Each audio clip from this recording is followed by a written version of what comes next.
আমার মালকিনের ছোট মেয়ে রোজ রাতে তেল আর কলা নিয়ে তার ঘরে ঢুকত। কিছুক্ষণ পর সে যখন ঘরের বাইরে বের হতো তখন তার পুরো শরীর ঘামে ভিজা থাকত।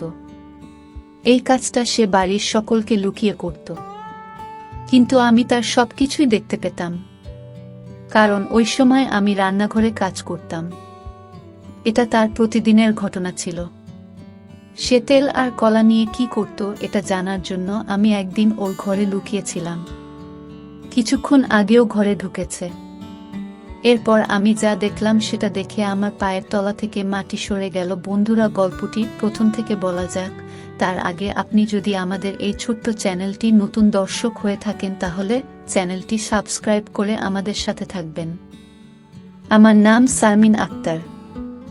আমার জন্ম একটি দরিদ্র পরিবারে। আমার মা বাবা অন্য লোকের খেতে কাজ করে, দুবেলা দুমুঠো অন্ন জোটাতে। আমি আমার বাবা মায়ের একমাত্র সন্তান ছিলাম।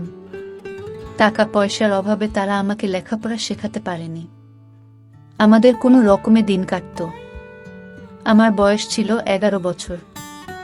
মা বাবাকে সারাদিন কাজ করতে দেখে আমার খারাপ লাগত, আর তাই আমি ওদের সাথে কাজ করতে চলে যেতাম।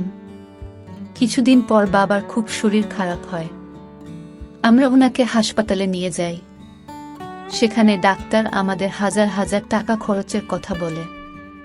আমাদের কাছে এত টাকা ছিল না, তাই মা জমিদার বাবুর কাছে যায়, যার খেতে আমরা কাজ করতাম। মা জমিদার বাবুর কাছে আঁচল ছড়িয়ে ভিক্ষা চায়, কিন্তু জমিদার বাবু এত টাকা দিতে রাজি হয় না। উনার কাছেই কয় টাকা দেয়া কোনো ব্যাপার নয়, কিন্তু তাও উনি কোনো সাহায্য করলেন না। টাকার অভাবে আমার বাবার ঠিকমতো চিকিৎসা হয় না, আর উনি আমাদের ছেড়ে চলে যান। এখন আমাদের মাথার উপর থেকে ছাতা সরে গেছিল। আমাদের সংসার চালানো আর সাহায্য করার মতো কেউ ছিল না। কোনো রকমে আমি আর মা নিজেদেরকে সামলে আবার সাধারণ জীবন যাপন শুরু করলাম। আমরা সারাদিন খেতে কাজ করে নিজেদের পেট চালাতাম। ভেতরে ভেতরে আমার জমিদার বাবুর উপর খুব রাগ ছিল, কিন্তু আমার কিছু করার ছিল না। একদিন শহর থেকে কিছু ধনী লোক আসে। তারা জন্মদিন পালন করা উপলক্ষে গরিবদের ভোজ খাওয়ায়। আমরা তো এটাও জানতাম না যে আমাদের জন্মদিন কবে, কিন্তু বড়লোকদের ভোজ খেয়ে আমরা তাদেরকে আশীর্বাদ করি। এইভাবে বেশ কিছুদিন চলল। হঠাৎ একদিন মাও এই পৃথিবী ছেড়ে চলে গেল। মা আমার শেষ আশ্রয় ছিল। এখন আমার কেউ নেই। আমি খুব ভেঙে পড়েছিলাম। এই অবস্থায় আমার কাকা কাকিমা আমাকে তাদের বাড়িতে নিয়ে যায়, কিন্তু কাকা কাকিমা কখনোই নিজের মা বাবা হয়ে উঠতে পারে না। এই কথাটা আমি তাদের বাড়িতে পা রাখার পরই বুঝতে পেরেছিলাম। তারা তাদের নিজের মেয়েকে ভালো খাবার দিত, ভালো জামা কাপড় দিত, আর আমাকে দিয়ে বাড়ির সব কাজ করাতো।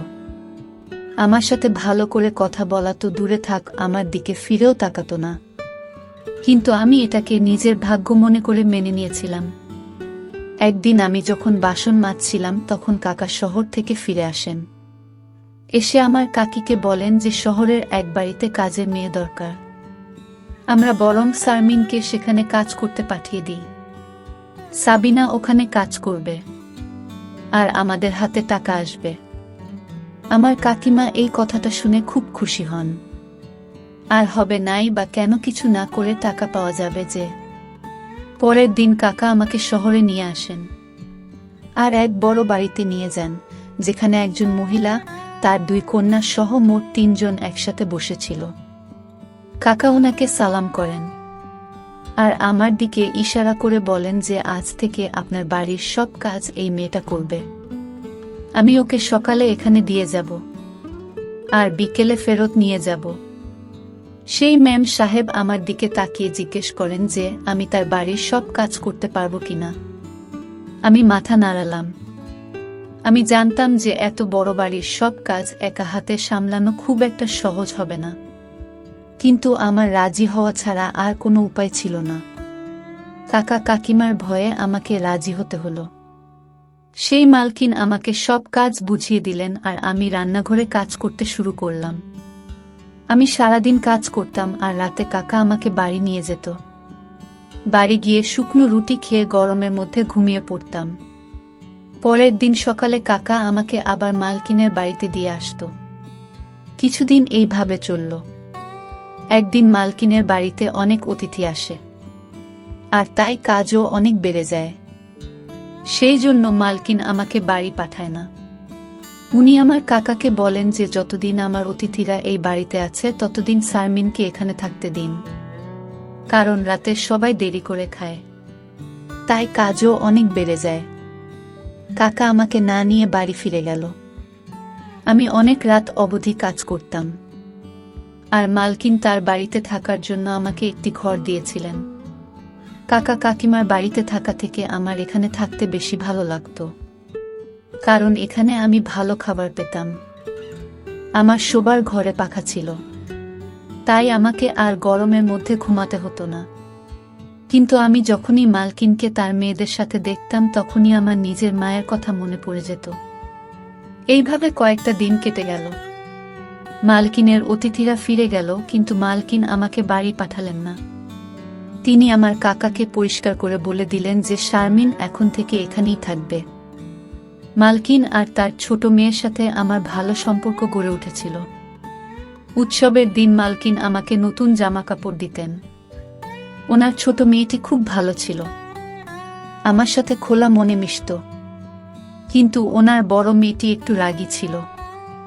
সে আমার সাথে বাড়ির কাজের লোকের মতো ব্যবহার করত, আর আমার সাথে ঠিক করে কথা বলতো না।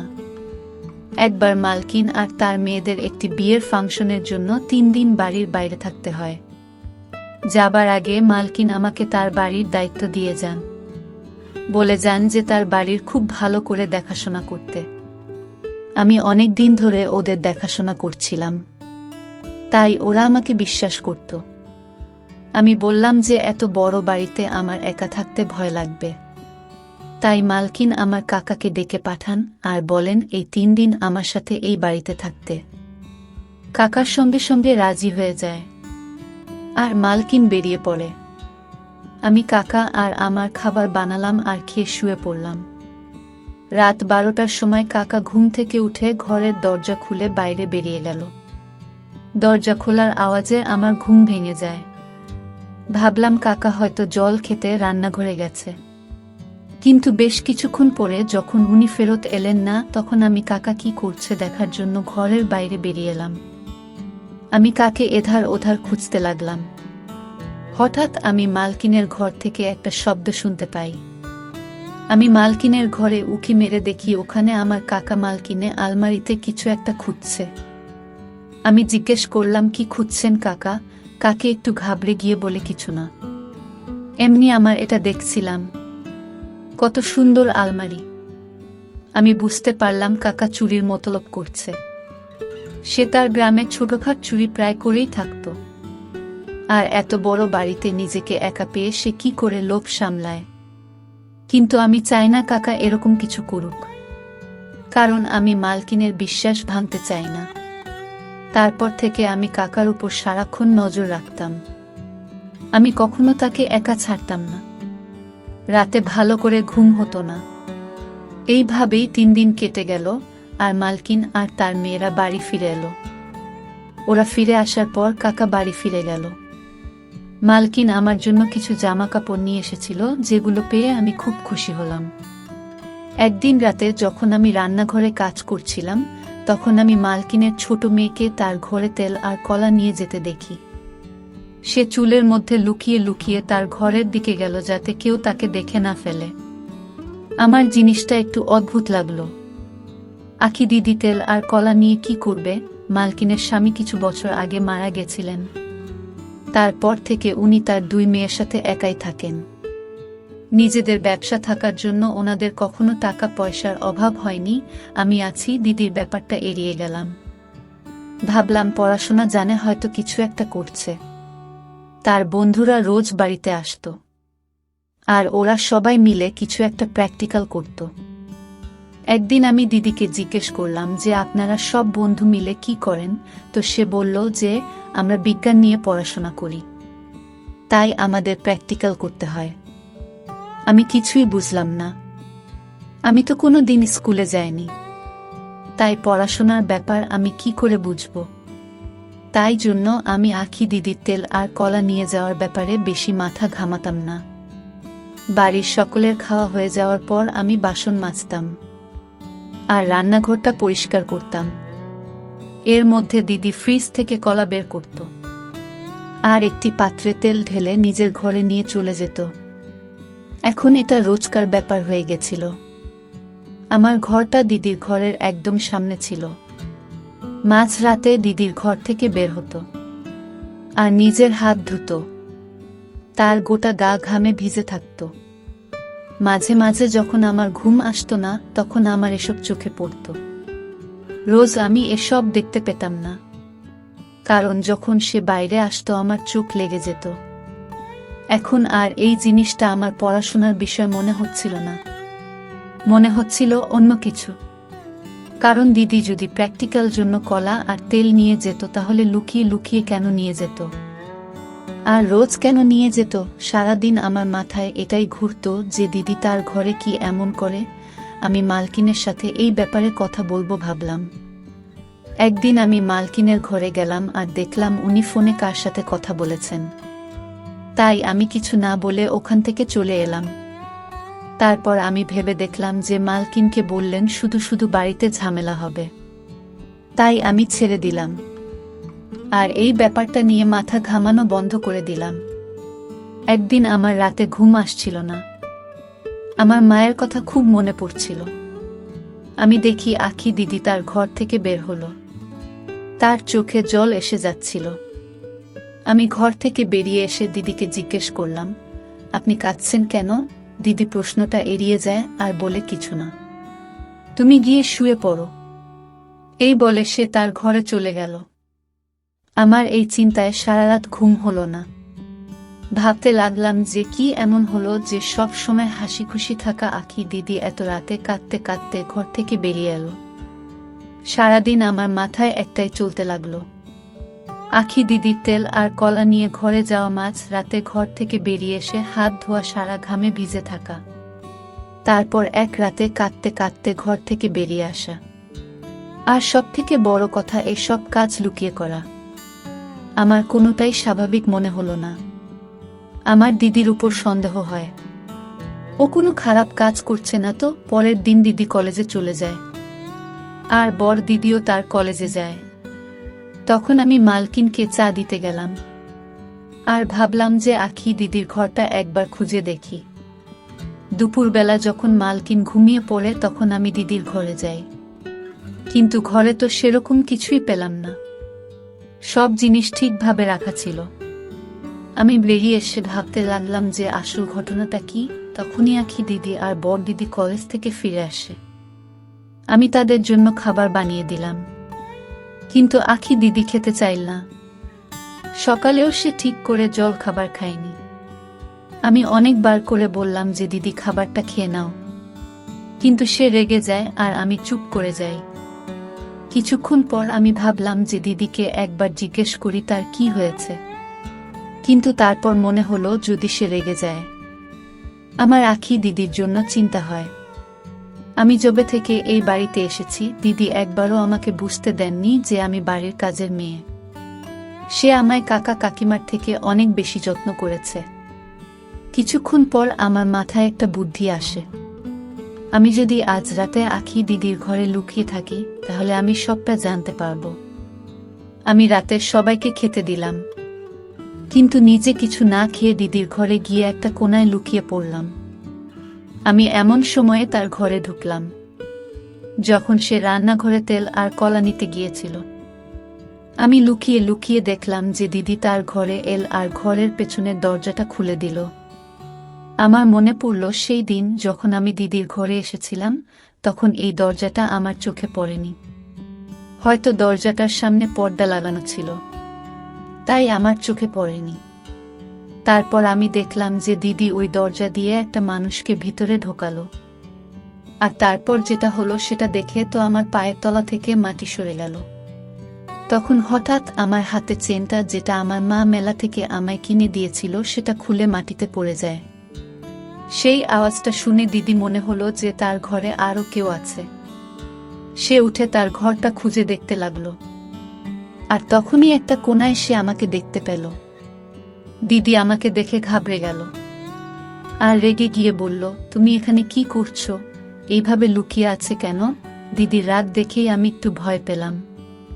বললাম, আমাকে ক্ষমা করবেন দিদি, আমি কোনো খারাপ উদ্দেশ্য নিয়ে এই ঘরে আসিনি। আমার আপনার জন্য চিন্তা হচ্ছিল, কারণ আজকাল আপনি ঠিক করে খাবার খান না, আর সেই দিন আপনি কাঁদতে কাঁদতে ঘর থেকে বেরিয়েছিলেন। তারপর আখি দিদি আমাকে সবটা খুলে বলল। সে কোনো ভুল কাজ করছে না, বরং একটা মানুষের উপকার করছে। দিদি ওই লোকটার দিকে ইশারা করে বলে, তিনি আমার দাদু হন। আমার বাবা মারা যাওয়ার পর আমার মা ওনাকে বাড়ি থেকে বের করে দিয়েছিল। তারপর থেকে উনি একটা মসজিদে থাকেন। কিন্তু আমি এটা সহ্য করতে পারতাম না। আমি এই ব্যাপারে মায়ের সাথে কথা বলার চেষ্টা করেছিলাম, কিন্তু মা আমাকে খুব বকা দিয়েছিল। তাই আমি একটি প্ল্যান বানাই। আমি রাতে দাদুকে আমার ঘরে নিয়ে আসি, আর সকাল হলে ওনাকে পিছনের দরজা দিয়ে বের করে দিই। আমি দিদিকে জিজ্ঞেস করলাম যে সে তেল আর কলা দিয়ে কি করে। দিদি বলে যে দাদুর লিভারের সমস্যা আছে, তাই সে বেশি খাবার খেতে পারেন না, তাই উনি একবেলা খাবার খান। সকালে কলেজে যাওয়ার সময় আমি ওনাকে খাবার দিয়ে যাই। রাতের বেলা উনি কিছু খান না, তাই আমি ওনাকে ফল খাওয়াতে শুরু করি, আর কলা তার সব থেকে প্রিয় ফল। তাই আমি রোজ রাতে উনার জন্য কলা নিয়ে আসি। আমি এসব লুকিয়ে করি যাতে মা আর দিদি কিছু জানতে না পারে। আর দাদুর হাঁটুতে খুব ব্যথা, তাই আমি রোজ তেল নিয়ে আসি ওনার হাঁটুতে মালিশ করার জন্য। অনেকক্ষণ ধরে মালিশ করার পর আমার গা ঘামে ভিজে যায়, আর আমি বাইরে হাত ধুতে যাই। সেদিন আমার দাদুর শরীরটা ভালো ছিল না, তাই আমার চোখে জল চলে এসেছিল। দিদির কথা শুনে আমার মনের সব আশঙ্কা দূর হয়ে যায়। আমি চুপচাপ নিজের ঘরে ফিরে আসি। ঘরে এসে আমি ভাবতে লাগলাম, আমার মালকিন এতটা নিষ্ঠুর কি করে হতে পারে যে তার অসুস্থ শ্বশুরমশাইকে বাড়ি থেকে বের করে দেন। তার সাথে সাথে আমার আখি দিদির উপর গর্ব হয়। আজকালকার দিনে বড় মনের মানুষ খুব একটা দেখা যায় না, আর আখি দিদির মনটা খুব বড় ছিল। এই সমাজটা বড় নিষ্ঠুর হয়ে গেছে। তারা বয়স্ক মানুষদের বাড়ি থেকে বের করে দিচ্ছে। আমি ভালো করে বুঝতে পারলাম যে মানুষ অন্যের কষ্ট বোঝে না। যখন সেই কষ্ট সে নিজে অনুভব করে তখনই তার মর্ম বোঝে। আর বন্ধুরা, এই কাহিনী থেকে আমরা যে শিক্ষা অর্জন করতে পারলাম তা হচ্ছে, আমরা চোখের সব সময় যা দেখি তা নিয়ে সন্দেহ করা ঠিক নয়। হয়তো যা ভাবা হয়, কিন্তু ঘটনা তার থেকে আলাদা। তো বন্ধুরা, আজকে এই পর্যন্তই। ভিডিওটি যদি আপনাদের ভালো লাগে তাহলে অবশ্যই একটি লাইক করবেন এবং কমেন্ট করে আপনার মতামত জানাবেন। ধন্যবাদ।